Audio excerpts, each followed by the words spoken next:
Hello, thanks for joining us for our Wednesday webinar today. I'm Scott Cook, the Communications Director here at the South Carolina Department of Consumer Affairs. Today, we're going to be talking about protecting older adults from scams. Saturday is World Elder Abuse Awareness Day, so we wanted to do something kind of leading up to that and kind of talk about some of the different ways that scams target our older population. So that's what we'll kind of be addressing today. And it's, of course, things that also impact those of us that are younger as well. So we'll be talking about things that all of us can do in general to protect ourselves from scams and identity theft. One of the things that I wanted to start with was this graphic that we had here.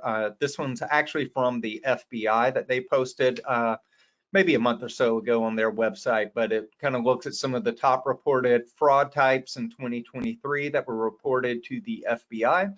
And you'll take a look and you'll see tech support scams were the #1 ways targeting elder adults in 2023. You also see personal data breaches. If you didn't know, consumer.sc.gov, we post data breaches that are reported to our agency. If a business has a breach that impacts 1,000 South Carolinians, that information is given us. Those businesses have to report it to us, and we put those notices on our website. So you can go kind of, if you're getting those types of things and you're not sure if it's legitimate or not, you can take a look on our website, see if it's been reported to us, and it should have the copy of the letter that is sent to consumers, and you'll be able to compare what you got to what's posted on our website. We also, of course, have identity theft and type information on our website as well that you might want to look at too if you're getting those data breach notices. Kind of the third top thing that was reported to the FBI involving older adults was confidence and romance scams. And I think kind of adding that confidence in there is kind of a big indicator too, because a lot of times with romance scams, we think of it, you know, as dating and that type of stuff, but sometimes it's just friendship that people are wanting to find online or on social media or something like that. And we know scam artists will take their time and kind of build those relationships with people and try to gain their trust before they try to target them with the scam sometimes. So, you know, those confidence and romance scams are kind of one of those top ways that our older population is targeted with scams. Non-payment, non-delivery scams. A lot of us, you know, not even just older people, but a lot of us fall victim to these types of things where maybe you see something online and you're trying to make a purchase or something, never really shows up. Purchase scams are typically one of the top things that are reported to us at SCDCA. So it's not really just older adults that are targeted with this type of stuff. It's pretty much all of us, but you know, these non-delivery things and things that you've paid for and they never show up. Those are one of those top scams. And then investment scams, particularly cryptocurrency investment scams we're seeing a lot of these days. So that's one of the things that we'll kind of go over here in just a few minutes throughout the presentation. But, you know, just kind of take a look at these top 5 things, and these are some of the type things we'll kind of go over through today. And as we talk about scams and identity theft, we always encourage people to kind of keep an open mind about this and just kind of think about how you communicate and just realize that really those are the same ways that scam artists communicate as well. If it's phones, mail, text messages, email, fake websites particularly, sometimes it can be in person, but especially like social media and those types of things as well. So really just kind of keep that in mind as you're communicating with people that, you know, no matter what way you're communicating, scammers are also on there and they're trying to get your money and your personal information, because a lot of times that personal information is just as good as money to them. And so how can your info be used if you find yourself in this type of situation? Scammers can buy things with your credit cards, debit cards, use your financial info. They can get new credit cards or loans in your name, and they're probably, you know, using stolen money or things like that to be able to do those types of things. So you kind of don't want your name attached to those types of accounts if they're doing that. They can open phone accounts, electricity, gas accounts, utilities, things like that in your name. They can even steal your tax refund, use your health insurance, get medical care with it, things like that. And they can pretend to be you if you're arrested, or if they're arrested rather. So that's kind of one of those things to keep in mind if your information is getting out there. And they can even open investments in your name, and pretty much they can do anything that you can do with your information, right? So that's kind of the important part. there is if you can use your information to do something, that's kind of why scammers want to be able to do it, because they want to be able to use your information to kind of do those same types of things that you would do. So how does it happen? Kind of the number one way that identity theft happens, unfortunately, is us. We've maybe made some kind of mistake and clicked on a website that we shouldn't have, or, opened up a text message that asked for some information and replied to it. So it's really kind of important to realize our own actions and kind of things that we can do to prevent that information from getting out there, really kind of help protect ourselves.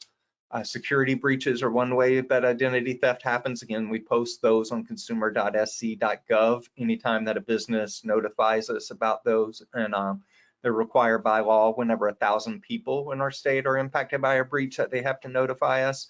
And so, if you're getting those types of information in the mail or through your email about these accounts that are breached, you can go to consumer.sc.gov and kind of double check that those are legitimate. You can also find those resources to kind of help protect yourself from identity theft there as well. Lost, stolen wallets are one way, unfortunately. That's kind of one of those things why we encourage people not to carry around your social security numbers or maybe even your health information with some of your accounts. When you're carrying around your wallet, you might just want to think about how often you need those things and only carry that information when you absolutely need to use it that day. And unfortunately, theft by family or friends is one way that it can happen. Dumpster diving, a lot of times, those pre-approved notices for credit cards, things like that, that you might get in the mail. We have a little bit of information later about ways that you can prevent from getting all those things in the mail with those pre-approval offers, but that's kind of one way that identity theft can happen as well. And then, like we said, kind of stolen mail too. So if you're getting those things in the mail or throwing them away, you might want to kind of take some steps to prevent as much of that as going out. And of course, if there's documents that you have that you might need to shred, things like that, consider doing that as well before you just toss it out. So one of the top things that we just mentioned earlier from those FBI statistics were those tech support scams. And of course, we all kind of see that message from time to time, either pop up that may show up or, text message or email phishing things that are saying it's Microsoft and there's been some kind of unusual activity. That's kind of one of those top types of scams that, target a lot of us and especially the older population. And they may even try to create some fake ads that show up when you're on social media or, just surfing the internet. You may see those fake ads that look like they're a virus protection service, or they may say, we found something wrong with your computer, and you'll see the little box there on the side. So just kind of know that scammers will create those fake ads. They'll spend money to try to make money, right? So they'll spend money for ads that show up on social media and on websites to try to get you to click that and go to that fake website that they've set up that's kind of designed to get your information or designed to get your get you to enter your financial accounts like your credit card information or something like that. So they're trying to trick you to get you to click those things and kind of give over that information. And a lot of times with the pop-ups especially, they'll tell you to call a specific number, or maybe even once you call it, they transfer you to somebody else who pretends that they're customer service or their tech support or something like that. A lot of times these scams can get pretty complicated where there's multiple people involved and they will be, transferring you from one line to another or another person calling you while you're on the phone with tech support. So just kind of know those phone numbers may be something that you don't want to call when you're seeing those pop up on those windows. And I've got a little example here. This is kind of one of those older type examples of these tech support scams, but there's a lot of good kind of warning signs there. It's got that generic header that says threats detected. They've got that fake phone number on there. And again, it's kind of vague. It just says suspicious activity detected on your computer. And it doesn't list a company. That's kind of one of those main things too. If it's not saying who it is that's detected the activity or, who the live technician works for, that's kind of one warning sign. Don't stick to that all the time because, again, they could be pretending to be Microsoft or whoever your virus protection software is from. In a lot of cases too, now we're seeing that they are pretending to be like financial institutes or banks, things like that, credit card companies. So it may say suspicious activity detected on your bank account or your credit card account, something like that. So again, it's kind of those warnings will pop up. If there's a phone number on there, don't call those phone numbers that are on there, and kind of use those numbers that you know are legitimate, the ones that are maybe on your phone or your bank statements or your account statements like that that you get in the mail, your bills, things like that. So if it's a company that you're dealing with normally, you probably have a way to contact them. And kind of as I mentioned, a lot of times they kind of combine these tech support scams with account supports as well. So it may not just be a technical issue that they're claiming. They may say there's a problem with that bank account, or there's a problem with some other sort of financial account, something like that. And they're going to offer ways to help you. You know, it could be you need to move your money from a bank to protect it from some fraudulent person who's discovered, you know, how to use your money somehow. They'll say there's been a breach and you need to move your money to a new account to protect it from, you know, being stolen. And actually, you know, when you're moving that money to that other account, you're actually giving it to the scammer, so they're stealing it. So just kind of keep that in mind. Some cases they may ask for a verification code. That might be, you know, the verification code to get into your account, or a verification code to transfer money from you. But just kind of be wary anytime anybody's asking for a verification code. Legitimate tech support people aren't going to ask you for that number. If it's something that you need to be able to use to verify, you know, to get into the account, that's for you to use. That's not for those account managers and the people that work for those companies. They're not going to use that information. It's for you to enter on the website or their app or whatever to get in and do those activities. So anytime anybody's asking for a verification code, it's a pretty good sign to take a step back. And if you're getting calls or messages, things like this that are you know, asking about your accounts or your tech support, something like that, you're going to want to verify it. So you can either verify it with your bank if they're asking for financial information, or if they're claiming to be with law enforcement. Sometimes with these, especially with some of these account support scams, they'll say, you know, we've discovered some kind of criminal activity has taken place and you need to move money to protect it from these criminals.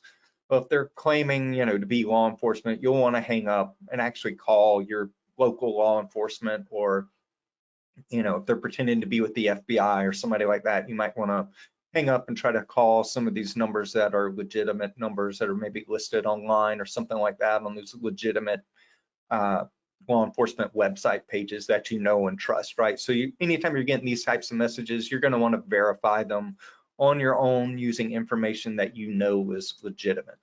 And kind of the big warning sign with a lot of these is just kind of the idea that you never have to move money to protect it.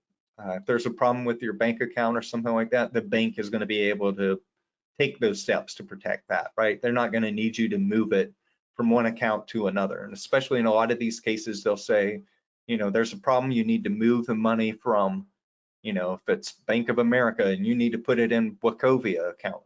That's not ever going to happen. You know, those banks are going to take those steps within their own bank to do that. They're not going to ask you to move it from one bank to another bank. So just kind of know you never have to move money in order to protect it. And again, you'll never want to call those numbers that are showing up on those security pop-up warnings. You'll want to use those phone numbers that you know are trusted, the ones that maybe are on your bill or, you know, on their app or their website or whatever. But go to those, you know, trusted, verified sites to do that. And you'll not want to click on the links that may show up, because you never know where those may go. They may go to fake websites. They may go to a site that, you know, has malware or something where they're going to start tracking what you click on and what you type online. So just kind of know that. And it's always important to just know not to give remote access to your device to somebody who calls you out of the blue. If you have some kind of virus protection or some kind of, you know, computer security software or a system that you use, or somebody who, you know, runs those services for you, and you're getting those types of requests, you might want to hang up. And then, you know, like I said before, if you're hiring a company to do that, then you'll want to hang up, call that company that you've hired on your own, use those numbers that are on your bill, things like that, in order to talk to them to see what happened and if they actually need that kind of access to your devices. And as always, go to somebody you trust. Maybe somebody you trust, like I said, if you're hiring somebody to kind of monitor your computers, something like that, you might want to call them. Or sometimes even just kind of talking to somebody else and say, hey, I got this request. What do you think about it? And if they're asking for particular things, go to those companies directly or law enforcement directly if they're claiming to be law enforcement. Dating scams, like we said, those dating and confidence scams were kind of one of those large things that target our older population. So we'll kind of talk about that a little bit here. And usually it's when somebody's created a fake online identity and they're trying to gain somebody's love and trust, or their friendship and trust in some cases, not necessarily dating, but sometimes confidence.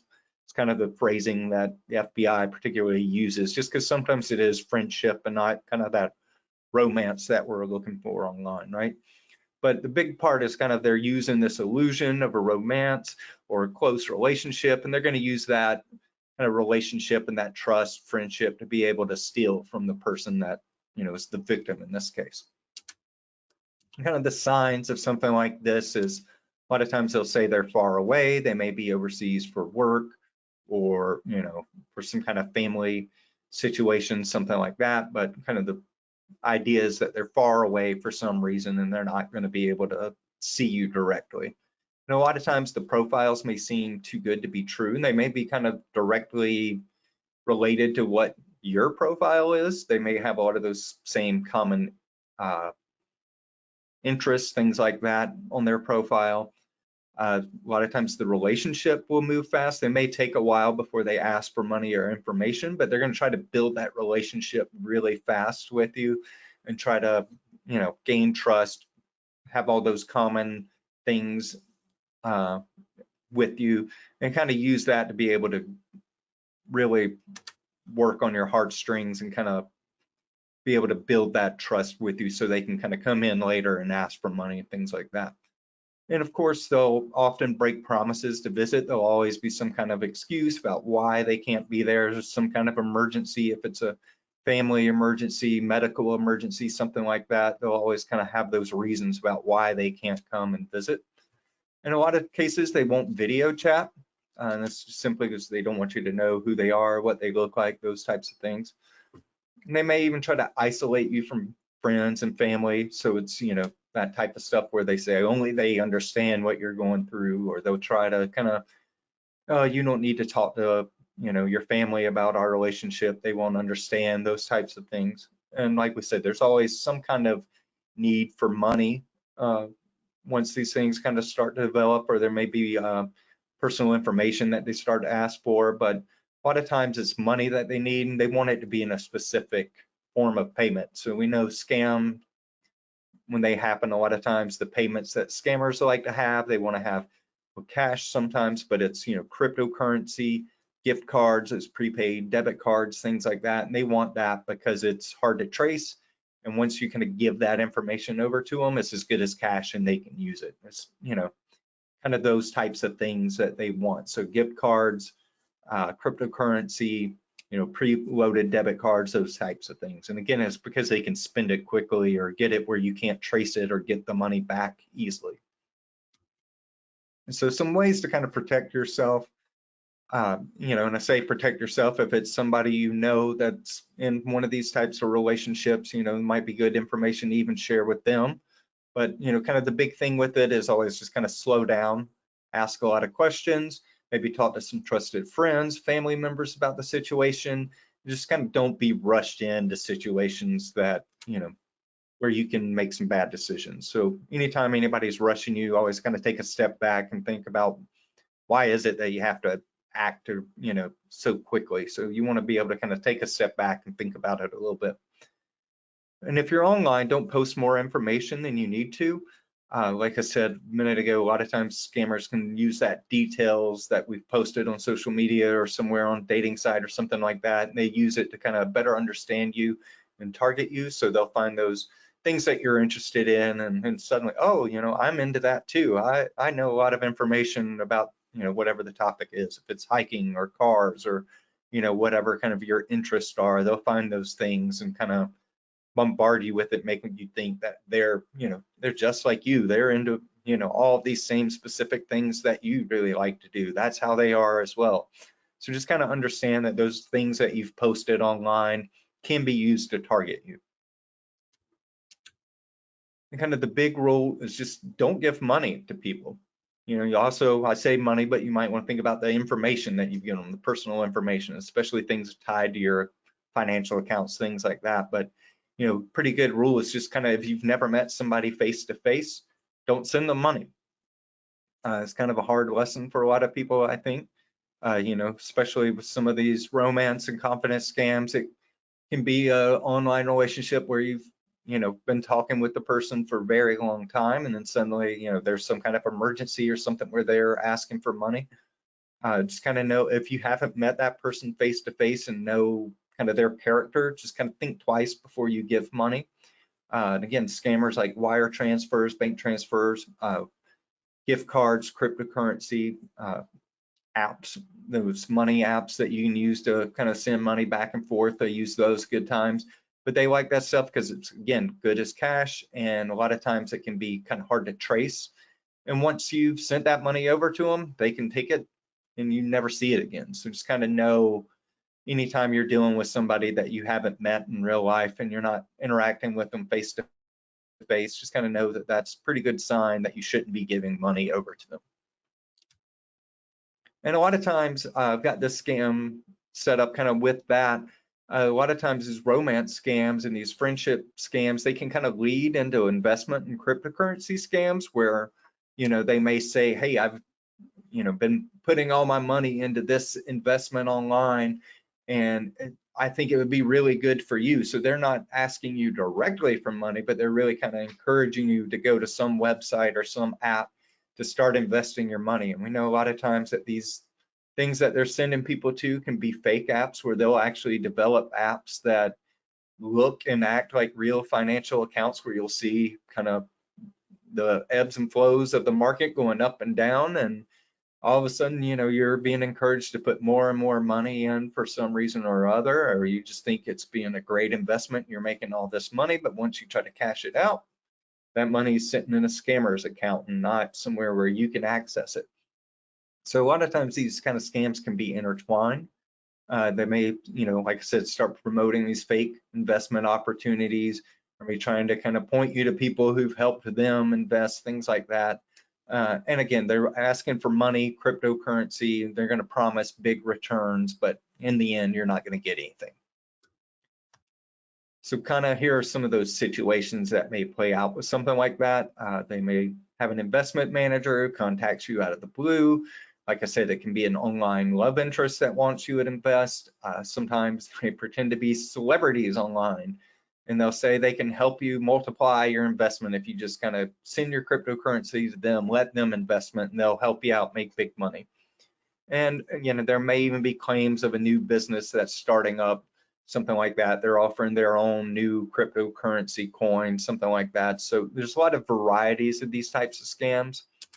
Kind of the big things to know is just kind of research before you invest. If there's particular names of companies or websites, things like that, you might want to search those online. We always tell people, put the word complaint after something. Like if you're searching a company's name, put the word complaint, or maybe put the word scam after it, and kind of do those searches online, kind of see what other people are saying.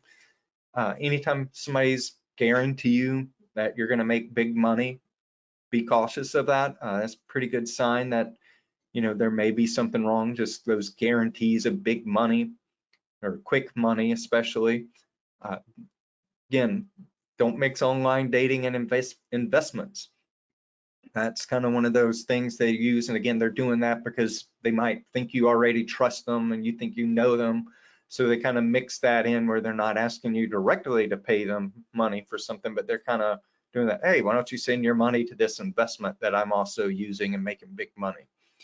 And kind of big thing with cryptocurrency too, it's not really investment oriented per se, but just kind of know that real government agencies don't demand cryptocurrency payments. We see that a lot of times where they'll claim to be, the FBI or a court, you've missed jury duty and you have to pay us, your fee in cryptocurrency, or you have to pay that fine in cryptocurrency. Just real government agencies typically don't take cryptocurrency payments. We're not definitely going to demand that you pay a cryptocurrency. Just kind of keep that in mind when it comes to that type of stuff. Online shopping scams, like I said, is usually kind of the most reported thing to us online through our website. When we get those monthly scam reports, usually kind of these online shopping scams and purchase scams are usually the top thing reported to our agency here at SCDCA. Just kind of know what to look out for when you're making purchases online. I'd normally say stick to those sites that those sites that you trust, that have been established for a long time, that we all use. Those are pretty good, way to keep yourself from becoming a victim for the most part, sticking to those trusted sites. But, this is a pretty good little image of something. So you may see something like this, especially on social media, where you have ads that are, popping up. And again, scammers will spend money to make money, right? So they know if they put a little bit of money on a social media or a website ad, they might make a whole lot of money back in return for that. So kind of the big things to watch out for: poor quality images, very low prices. Again, we always say if it's too good to be true, it probably is. But again, if you're getting those ads and you're seeing something that's just ridiculously priced and it's on a website that you've never heard of, that's kind of the big warning sign there. Just watch out for those types of things. And of course, spelling and grammar errors in the advertisement, that's a pretty good sign as well. And so some general kind of safe tips for you when you're shopping online. The big one is don't use your debit card. Credit cards are going to offer you more protections, and it's not a kind of direct link to your bank account like a debit card is. So, we really encourage you, if you're making purchases online, use those credit cards instead of a debit card whenever possible. And again, it's just because there are those federal protections where you can challenge those purchases that are made on credit cards. A lot of them have a lot of additional protections, even than what's required by law. They may have extra steps that you can take to get your money back right away, where at the debit card, it may take a little bit of time. Even if they do refund that money, it may take a little bit of time to get that back. So just kind of know those credit cards are going to be kind of a better way to shop online. And again, they're going to offer a little bit more protection if something goes wrong. And you might even want to think about a virtual card. Those are those ones that are a lot of times in the banking apps, things like that, they'll have virtual card options where they basically give you a number that's only good for, maybe a few minutes or a few, sometimes they're 30 seconds or whatever, where you only put that information in once online, and once it's used, or, within even sometimes a certain time period, that number's gone, it doesn't exist anymore. So, it's just kind of that idea that once it's used, nobody else can use it, and it's safe in that sense. And also, you may want to consider Apple Pay, Google Pay, things like that, those in-person virtual card options where, kind of the idea with them is you're just kind of entering that information into one app, one secure place, and then you're not entering that information in over and over and over online. So that information's only been entered once online. You're not putting it in multiple times. So those may be kind of things that you want to consider as well. I'm not really suggesting one over the other, but you might want to take a look at kind of those options that your financial institution has and see kind of what best suits you, different things that you can do to protect your credit card account numbers, things like that. And of course, we all see business imposters, phishing attempts, things like that. And these are kind of the two quick examples that I know I get all the time personally. One on the left is text message that would coming in. This is one of the more common text messages that we see where they're impersonating Amazon. In this case, well, both of these are Amazon, but in this one, they're like, oh, you've been debited for nearly $600. If it's not you, you better call this phone number. And the one on the right is kind of the same type of thing, but they'll say, there's a problem with your account. You need to come in here and verify your account or it will be shut down. So these are kind of the two common types of scams that we see with these. So, both cases, there's a problem, you need to take an action, In one case, it's you're going to be charged $600 and nobody wants that, so you're going to call that number and try to stop that from happening. Or the other one, they want you to verify your account information. So once you've done that on a fake website, they have all your login credentials, and again, they can do anything that you do with it. So they could buy stuff, ship it to wherever they want to ship it to. So just kind of know that these attempts are out there. And this is a quick little graphic. I thought this was pretty interesting. I saw this the other day from the Federal Trade Commission, and this is some of the kind of most impersonated companies. Again, Best Buy, Geek Squad's #1 on that list, Amazon's #2, PayPal, Microsoft, Publishers Clearinghouse. And kind of the reason scammers do this is, again, they know that there's a pretty good chance that you probably do business with one of those 10 that are listed on there. I know I do business with several of those. I use several of those websites or those companies. So, you know, just kind of know they like to pretend to be people that we know, trust, recognize.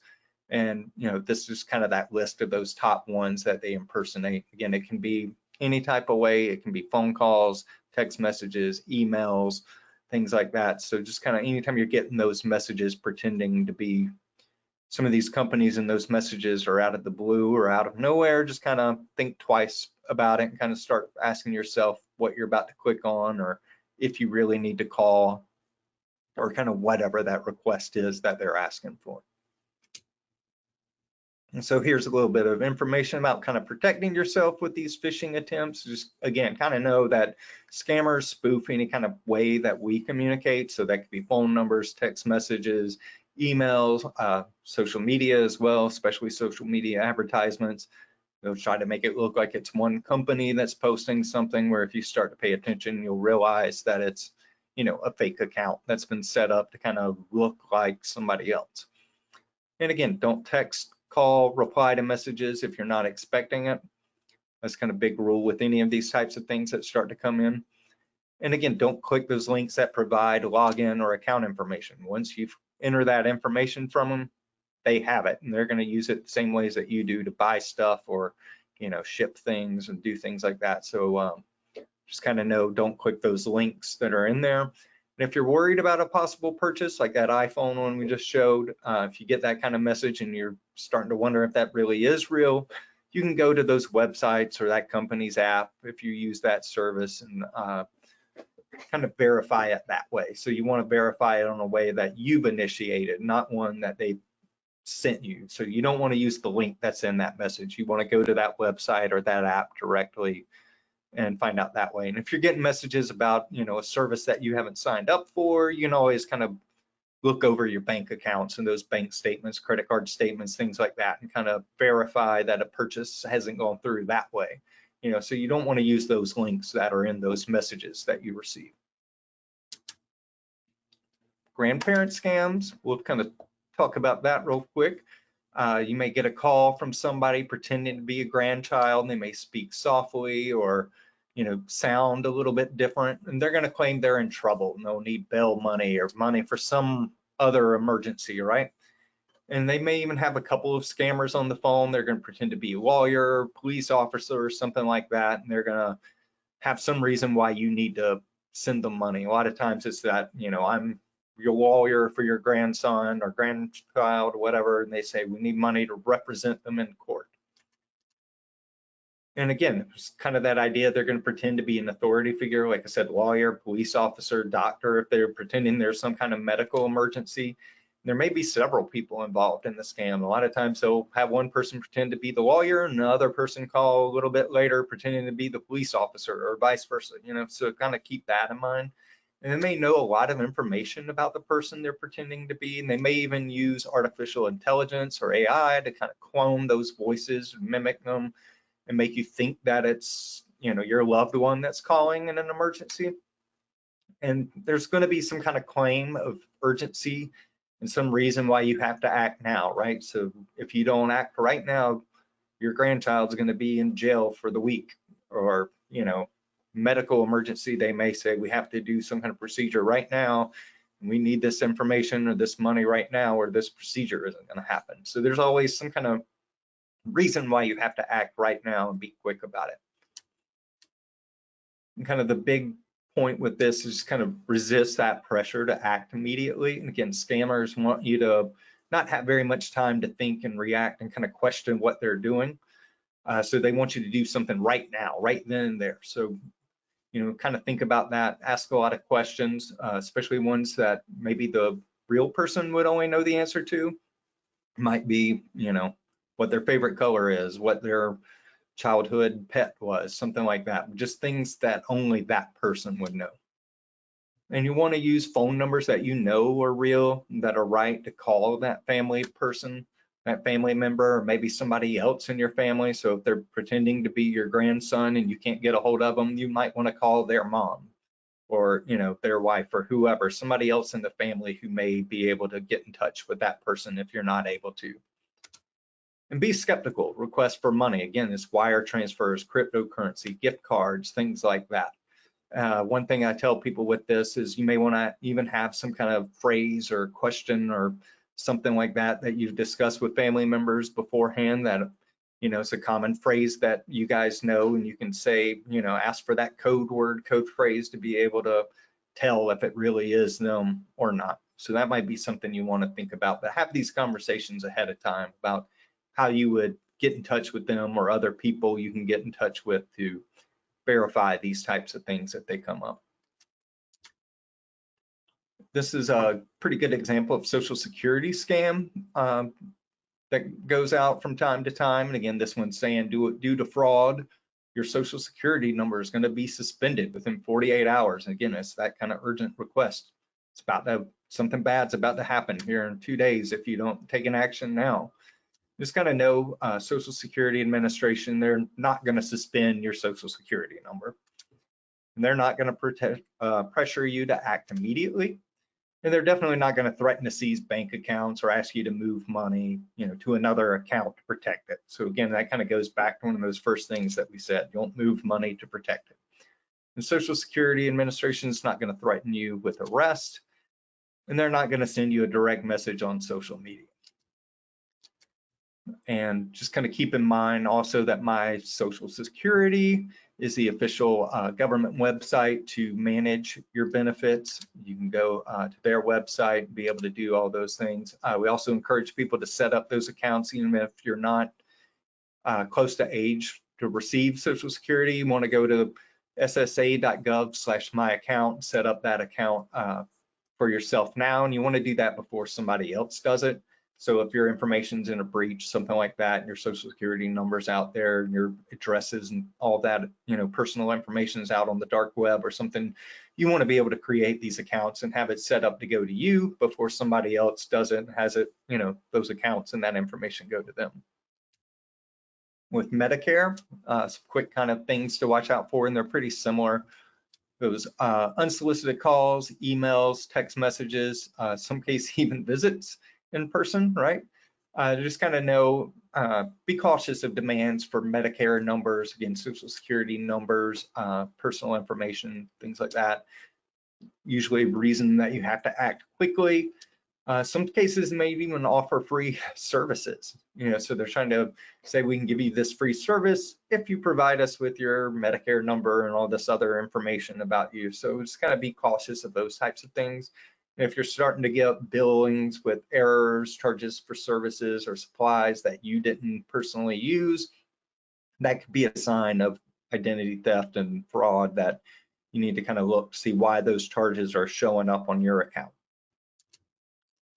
Here's some things that you can do to kind of reduce your risk. Again, you want to review those statements for mistakes and charges that don't belong to you, and only carry your Medicare card when you need to use it. And don't give that information for those numbers over the phone, especially if it's a call that you didn't make. Usually with Medicare type stuff, it's you've got to contact your provider. You're making that initial request for information or, something like that. So be cautious anytime anybody's asking for those numbers over the phone. And if you didn't initiate that call, don't give the number. And again, if somebody's asking for your information, hang up. You can call 1-800-Medicare. That's their direct number, and then you can kind of have that conversation with them about what this request that you received on the phone was about. We always tell people we may not know every scam that's out there, but kind of the red flags are usually the same no matter what type of scam it is. And again, they're going to pretend to be somebody you know, somebody that you trust, that you recognize, and they do that because they know, again, it kind of goes back to those Amazon, Best Buy, things like that. They know that you use those companies, things like that. So they want to pretend to be somebody that you know or recognize. That's because you probably trust them and they're willing to give information or money over to them. And a lot of times they'll say there's a problem or a prize, something that you have to do. Again, the problem, you may have a $600 charge go through on your account, or your Social Security account's going to be locked and you not be able to use it in 48 hours. So just kind of know that those kind of things that where they're saying there's a problem and you need to react quickly to resolve it, that's kind of one of those red flags to start asking a lot of questions and thinking a lot about what's going on. And again, pressure you to act immediately. Again, it's that request that if you don't do this, log into this account within this certain time, it's going to be shut down, or your loved one's in jail and you need to act now. So usually there's that pressure to act immediately, no matter what type of scam it is. And they do that because they don't want you to think about it. They don't want you to talk about it to other people. They know if you're in a rush, you're probably making bad decisions. You're making decisions you normally wouldn't make. And again, they want you to pay in a specific way. Cryptocurrency, gift cards, wire transfers, app transfers, things like that. Again, they know it's hard to trace, and they know once you give that information over, it's as good as gone. They've got it. It's hard to get back. It's good as cash for them. So once you give it over, they can use it. They can take advantage of it. And so we've got some tips to kind of help protect you and your information. We'll try to kind of be quick on some of these, but if you're not using strong, unique passwords already, we really encourage you to do that. So just make them, we say at least 12 characters, make them all unique, so not every account has the same password over and over and over. And you want to just do that so you don't want one password to get into everything that you have. So just kind of make them complicated and make them unique. And if you really have a hard time keeping track of all these passwords that you may have, you may want to consider a password manager. We've got a link there. If you've downloaded the slides, you can click that. It's for Stay Safe Online. That's the it's a good website to take advantage of. Kind of look at this. They've got some kind of things to consider with password managers, but it can help you. Some of them will even tell you if there's been data breaches with those accounts, or if those passwords are showing up online on dark web or anything like that. So they'll kind of let you know if those passwords are potentially in danger of being used, by other people. So it's kind of another tool that you can take advantage of. And if you're not using multi-factor authentication, I would encourage you to do that with every account that you can, especially social media, email, financial accounts. So you'll want to set up two-factor, multi-factor authentication. It really just makes it twice as hard for somebody else to get into your account. So they're going to either need some kind of other information from you, even if they have their password, to be able to get in those accounts. And it can be something you have, like a passcode, or it can be something you are, like your face scan, something like that. We've got a little graphic that kind of outlines some of those. So it's kind of that second step to be able to get into those accounts. It may be, a little message that comes up on your phone with 4-digit code, or, a lot of times they're like 6 or 8 digits that you have to put in. Can't even be just, I know we have apps on our smartphones where they'll pop up, you try to log into your email. So you'll say, yes, that was me. Or it may even be your fingerprint or your face, depending on what you're using. But those are all tools that can help you. So just find whatever you're comfortable with, and there'll be some kind of other option probably, but there should be something that you're comfortable with to be able to kind of protect your accounts from potential hackers. We always tell people monitor your financial accounts regularly, but you might also want to consider setting up alerts on them. It can be things like new logins if you're trying to get into a credit card or bank account. Could be that is, we say, is this you? The alert that pops up, is this you? Yes or no? You click that. A lot of times you can set up the alerts where if a certain dollar amount has been spent, or if there's an online purchase or something where you might get a text message or an email, just kind of letting you know that's happened. So it can kind of help you challenge those things, or, take action if something's happened and somebody else is using your credit card. I mentioned this earlier. This is a great website to use, optoutprescreen.com. There's also a phone number on the screen there if you prefer to do that on the phone, but it can help you prevent credit card, insurance offers, things like that that may show up into your mail.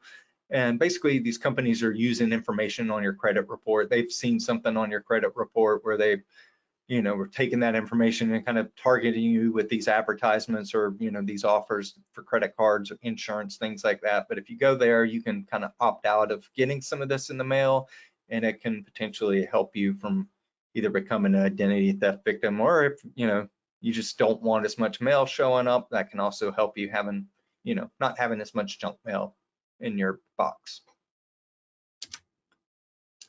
Annualcreditreport.com. We always tell folks, check your credit reports regularly. They offer these free credit reports every week now. It used to be once a year that you were able to go to the website and get it.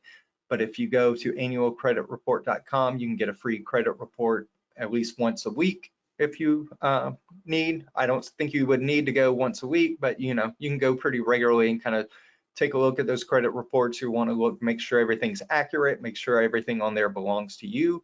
You want to look at addresses, phone numbers, things like that may show up on there too. Make sure, again, that somebody else hasn't found ways to use your information, sending it to other addresses, using information that's not yours to be able to open up accounts in your name. So just kind of take a look at that. We say at least once a year, but do it frequently and kind of make sure everything on it is what you've used, what your credit should actually look like. And we say go to annualcreditreport.com because it is authorized by federal law. They're mandated by federal law to be able to provide this information to you. A lot of the other free credit websites may be using your information in various ways. So just kind of know this kind of way that we recommend this because it's authorized by federal law. Annualcreditreport.com. And phone numbers on the screen there too. Will be on the slide if you've downloaded that. And if you're finding information that doesn't belong to you on your credit report, or if you're getting notices about security breaches, things like that, you may want to consider a fraud alert.